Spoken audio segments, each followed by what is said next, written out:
1 Maccabees chapter 7. In the 151st year, Demetrius, son of Seleucus, set out from Rome, sailed with a few men to a town by the sea, and there began to reign. As he was entering the royal palace of his ancestors, the army seized Antiochus and Lysias to bring them to him. But when this act became known to him, he said, "Do not let me see their faces." So the army killed them, and Demetrius took his seat on the throne of his kingdom. Then there came to him all the renegade and godless men of Israel. They were led by Alcimus, who wanted to be high priest. They brought to the king this accusation against the people: "Judas and his brothers have destroyed all your friends, and have driven us out of our land. Now then, send a man whom you trust. Let him go and see all the ruin that Judas has brought on us and on the land of the king, and let him punish them and all who help them." So the king chose Bacchides, one of the king's friends, governor of the province beyond the river.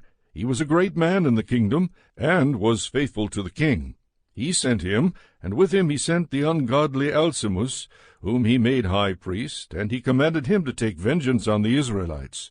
So they marched away, and came with a large force into the land of Judah, and he sent messengers to Judas and his brothers with peaceable but treacherous words. But they paid no attention to their words, for they saw that they had come with a large force. Then a group of scribes appeared in a body before Alcimus and Bacchides to ask for just terms.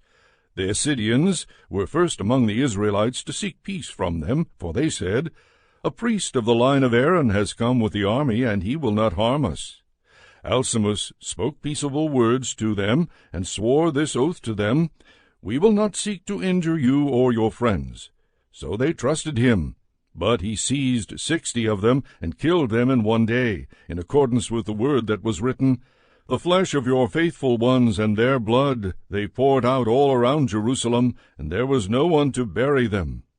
Then the fear and dread of them fell on all the people, for they said, "There is no truth or justice in them, for they have violated the agreement and the oath that they swore."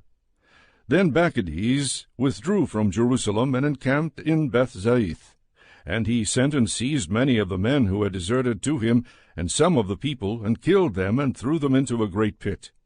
He placed Alcimus in charge of the country, and left with him a force to help him. Then Bacchides went back to the king.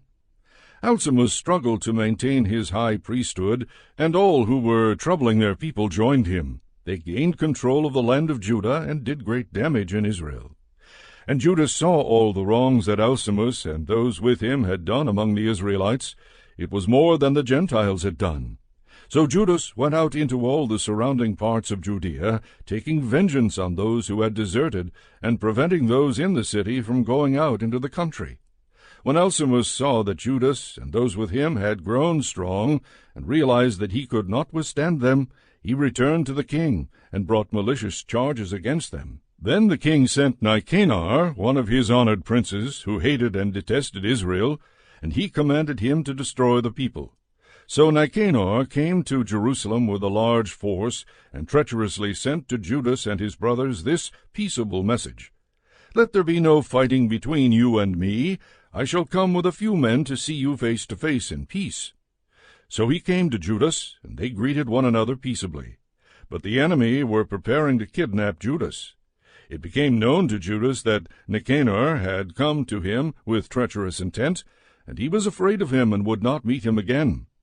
When Nicanor learned that his plan had been disclosed, he went out to meet Judas in battle near Kafar Salama. About 500 of the army of Nicanor fell, and the rest fled into the city of David. After these events Nicanor went up to Mount Zion.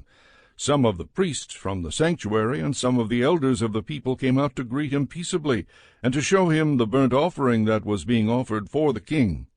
But he mocked them, and derided them, and defiled them, and spoke arrogantly. And in anger he swore this oath: "Unless Judas and his army are delivered into my hands this time, then if I return safely I will burn up this house." And he went out in great anger. At this the priests went in and stood before the altar and the temple. They wept and said, "You chose this house to be called by your name, and to be for your people a house of prayer and supplication. Take vengeance on this man and on his army, and let them fall by the sword, remember their blasphemies, and let them live no longer. Now Nicanor went out from Jerusalem and encamped in Beth-horon, and the Syrian army joined him. Judas encamped in Adasa with 3,000 men. Then Judas prayed and said, When the messengers from the king spoke blasphemy, your angel went out and struck down 185,000 of the Assyrians. So also crush this army before us today. Let the rest learn that Nicanor has spoken wickedly against the sanctuary, and judge him according to this wickedness. So the armies met in battle on the 13th day of the month of Adar. The army of Nicanor was crushed, and he himself was the first to fall in the battle. When his army saw that Nicanor had fallen, they threw down their arms and fled. The Jews pursued them a day's journey from Adasa as far as Gazara, and as they followed they kept sounding the battle call on the trumpets.